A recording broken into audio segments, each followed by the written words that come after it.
শোনো, 3 শ্রেণীর মানুষ জান্নাতে যাবে না। 1, মধুবানুল খামর, নিয়মিত বিড়ি তামাক জর্দা সিগারেট গুল নেশাদার দ্রব্য খায় পান করে যে।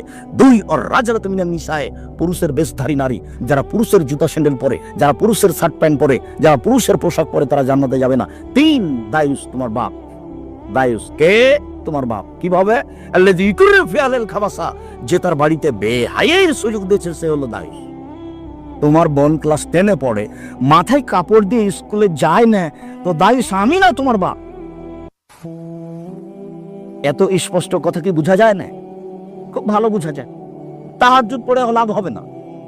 তাহাজ্জুদ পড়ে ও কি করবে? মেয়ে রাস্তাঘাটে ঘুরবে আর বাপ তাহাজ্জুদ পড়বে। ধর্ম পাগল হয়ে গেছে। धर्म की राजशाही चापाई नवाबों हवाई लड्डू, दोनों हाथ में लड्डू है, जो चाहे उसका खा ले, जो चाहे उसको छोड़ दे। वो नहीं सब আপনাকে শক্ত হতে হবে। পরিবারের উপর থেকে লাঠি উঠিয়ে নিও না। 9 নাম্বার, পরিবারের উপর থেকে লাঠি উঠিয়ে না, রাসূলের আদেশ। আমি আপনাকে উপদেশ দিচ্ছি, মজ আমি তোমাকে উপদেশ দিচ্ছি, পরিবারের উপরে লাঠি রাখো। আবার এসেছে, লাঠি দরজায় ঝুলিয়ে রাখো। ছেলে মেয়ে দেখে বলবে, বাবা একটু উল্টা চললে এটা।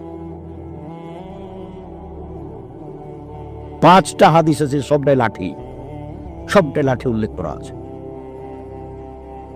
সম্মানিত দিনী ভাই বোন, 1 নম্বরে কি ছিল? এগুলো আমাদের আলোচনা ছিল না, মূলত 1 নম্বর আলোচনা ছিল। 1 নম্বর আলোচনা কি ভুলে গেছে। শিরক করো না, জ্বালিয়ে দিলেও, হত্যা করা হলেও শিরক মহাপাপ। চলেন যে কয়েকটা সিঁড়ি দেখি। মানে আতা আরাফান ফাসালো ফাজ্জা তাকে মাকালা, কেউ যদি গণকের কাছে যায়,